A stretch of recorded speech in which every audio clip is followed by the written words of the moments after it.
Hello दोस्तों, स्वागत है आप लोगों का हमारे इस चैनल पे। दोस्तों, आज हम लोग मॉडर्न हिस्ट्री के मोस्ट इम्पोर्टेंट क्वेश्चन के अंतर्गत ये पार्ट 4 लेकर आए हैं। अगर आप लोगों ने इसके पिछले वीडियोस नहीं देखे हैं तो प्लीज़ जाके चैनल पे देखिएगा। और मॉडर्न हिस्ट्री के अलावा भी बिहार जीके, ज्योग्राफी, साइंस और करंट अफेयर्स के भी वीडियोज हैं, तो आप लोग जाके ज़रूर देखिएगा। आपके एग्ज़ाम के लिए ज़रूर हेल्पफुल होगा, ठीक है। और दोस्तों, क्वेश्चन की तरफ बढ़ने से पहले आप लोगों से फिर से रिक्वेस्ट है कि प्लीज़ चैनल को सब्सक्राइब कर दीजिएगा, वीडियोज़ को ज़्यादा से ज़्यादा शेयर और लाइक कीजिएगा और बेल आइकन दबा दीजिएगा ताकि आप लोगों को लेटेस्ट वीडियोज़ मिलता रहे।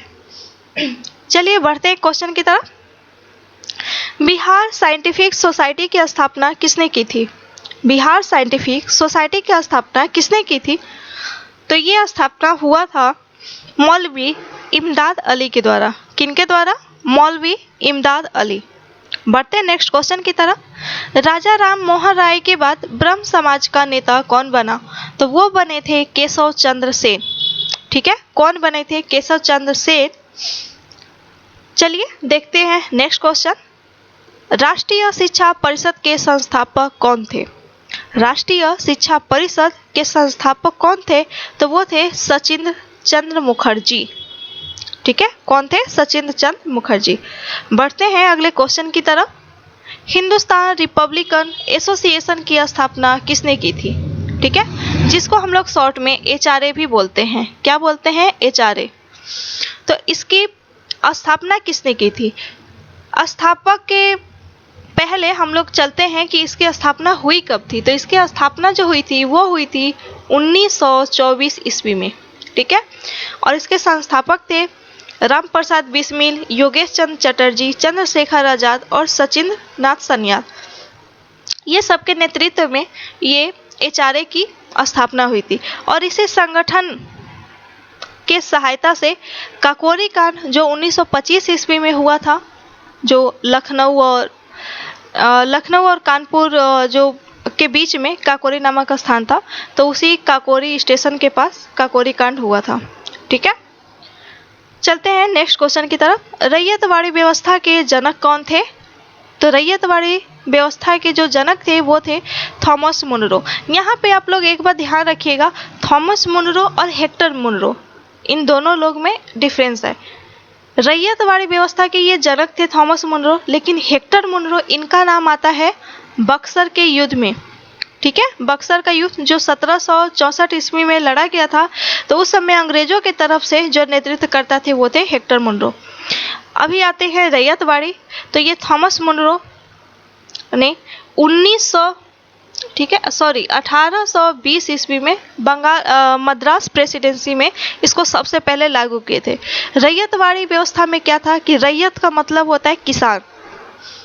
ईस्ट इंडिया कंपनी के द्वारा किसानों से डायरेक्ट लगान लिया जाता था, जबकि हम लोग जानते थे कि किसानों से लगान लेने के लिए अंग्रेजों ने 3 नीतियां अपनाई थी। पहला था अस्थाई बंदोबस्त, इसको जमींदारी प्रथा या जमींदारी भी बोल सकते हैं। दूसरा था रैयतवाड़ी और तीसरा था महालवाड़ी। जमींदारी प्रथा या अस्थाई बंदोबस्त में क्या था, जो कॉर्नवालिस के द्वारा शुरू किया गया था, उसमें था कि किसानों से अंग्रेजों के द्वारा डायरेक्ट लगान नहीं लिया जाता था, बीच में जमींदारों के माध्यम से लगान लिया जाता था। लेकिन रैयतवाड़ी में कंपनी के द्वारा डायरेक्ट किसानों से लगान लिया जाता था। और महालवाड़ी में, महाल का मतलब होता है गांव, तो पूरे गांव का कर एक दिन इकट्ठा किया जाता था और अंग्रेज के अधिकारी आते थे और वो लगान ले जाते थे, ठीक है। चलिए बढ़ते हैं नेक्स्ट क्वेश्चन की तरफ। बंगाल में अनुशीलन समिति के संस्थापक कौन थे? ये ध्यान रखिएगा, ये बंगाल में पूछ रहा है। तो बंगाल में अनुशीलन समिति के संस्थापक थे बैरिस्टर प्रमथनाथ मित्र। कौन थे? बैरिस्टर प्रमथनाथ मित्र। अगर यही क्वेश्चन बिहार के संदर्भ में पूछे तो बिहार में अनुशीलन समिति की स्थापना हुआ था 1913 ईस्वी में पटना में। और बिहार में इसके संस्थापक कौन थे? तो ये थे सचिंद्र सन्याल ने। और बी डी सावरकर, इन्होंने अभिनव भारत की स्थापना की थी और ये सब क्रांतिकारी संस्थाएं थी। बढ़ते हैं नेक्स्ट क्वेश्चन की तरफ। नेशनल काउंसिल ऑफ एजुकेशन की स्थापना कब हुई? तो नेशनल काउंसिल ऑफ एजुकेशन की स्थापना हुई थी 1906 ईस्वी में। देखते हैं अगला क्वेश्चन, आर्य समाज की स्थापना कब की गई थी? तो इसकी स्थापना हुई थी 7 अप्रैल 1885 ईस्वी को। और किसके द्वारा हुई थी? तो स्वामी दयानंद सरस्वती के द्वारा, बम्बई में। ठीक है, आर्य समाज की स्थापना कहाँ हुआ था? बम्बई में, स्वामी दयानंद सरस्वती के द्वारा। और स्वामी दयानंद सरस्वती के बचपन का नाम क्या था? तो मूल शंकर। ठीक है, मूल शंकर। और उन्होंने ही, दयानंद सरस्वती ने ही नारा दिया था, वेदों की तरफ लौटो या वेदों की तरफ चलो।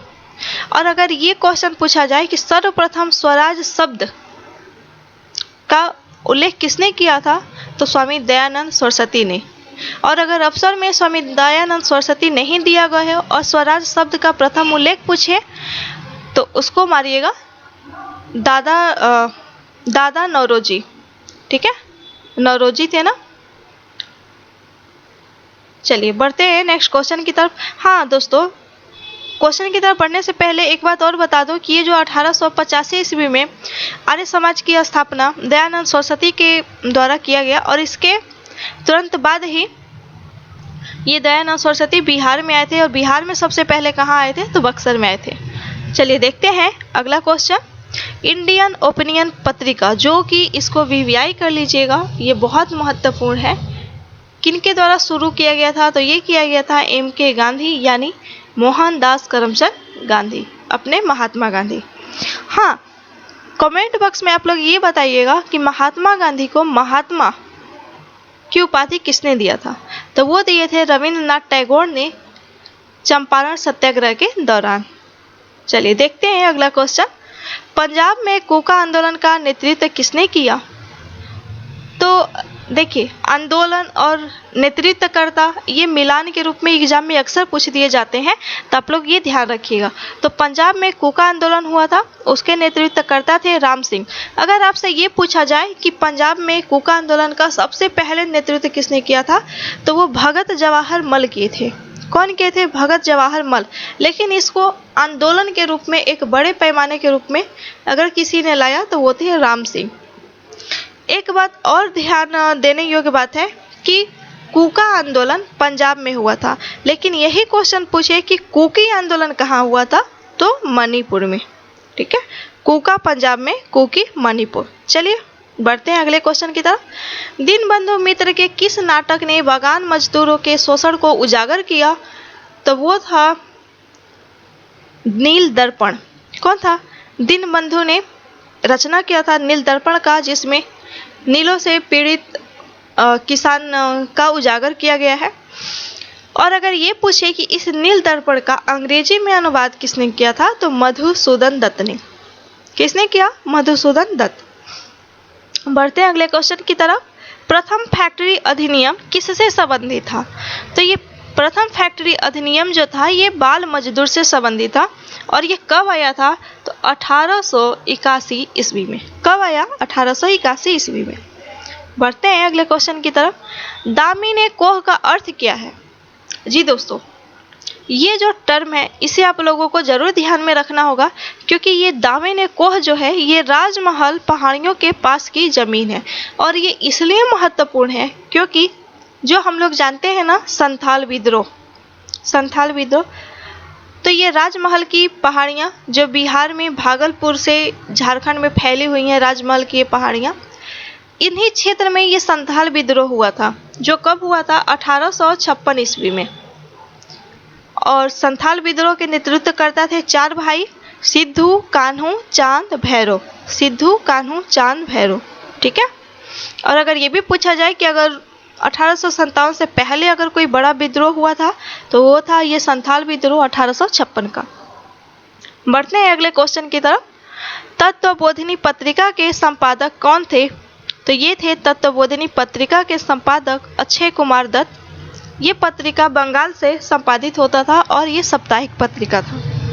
बढ़ते हैं अगले क्वेश्चन की तरफ। भारत में सबसे पहले कन्या पाठशाला की स्थापना कब हुई? तो वो हुई 1848 ईस्वी में। और कहाँ में? तो पुणे में। कहाँ हुआ? पूना में। ठीक है, पूना में। बढ़ते हैं अगले क्वेश्चन की तरफ। जालियांवाला हत्याकांड के समय भारत का गवर्नर जनरल कौन था? ठीक है, जैसा कि हम सब जानते हैं जालियांवाला बाग हत्याकांड कब हुआ, तो 13 अप्रैल 1919 ईस्वी में। उस समय भारत के गवर्नर जनरल थे Lord James Ford. Lord James Ford. चलिए बढ़ते हैं अगले क्वेश्चन की तरफ। अलीपुर षड्यंत्र केस में अरविंद घोष का बचाव किसने किया था? ठीक है, तो ये अलीपुर षड्यंत्र केस में अरविंद घोष का जो बचाव था वो किए थे देशबंधु चित्तरंजन दास ने। और ये अलीपुर षड्यंत्र कब हुआ था, तो 1902 ईस्वी में। कब हुआ? 1902 ईस्वी में। देखते हैं अगला क्वेश्चन। कांग्रेस का विभाजन किस अधिवेशन में हुआ था? ठीक है, तो कांग्रेस का विभाजन जो था वो सूरत अधिवेशन के दौरान हुआ था। ये सूरत अधिवेशन कब हुआ? 1907 ईस्वी में। कब हुआ? 1907 ईस्वी में। और उस समय इस अधिवेशन की अध्यक्षता किसने की? तो रास बिहारी बोस ने। ठीक है, रास बिहारी बोस। और ये सूरत अधिवेशन में जब विभाजन हुआ कांग्रेस का, तो दो दल में बट गए। एक था नरम दल, दूसरा था गरम दल। गरम दल में तीन, जो हम लोग लाल, बाल, पाल, ये तीन क्रांतिकारी नेता थे जो प्रमुख थे। लाल से हो गए लाला लाजपत राय, बाल से हो गए बाल गंगाधर तिलक, और पाल से हो गए बिपिन चंद्र पाल।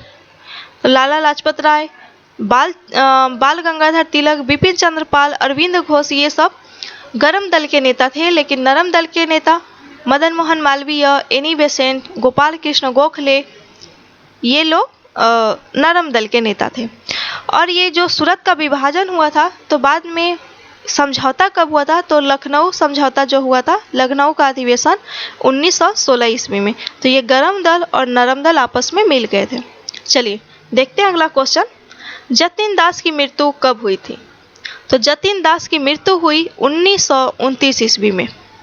चलिए इनसे रिलेटेड आप लोगों को कुछ बात बता देती हूँ। जतिन दास को गिरफ्तार किया गया था लाहौर षड्यंत्र केस के दौरान।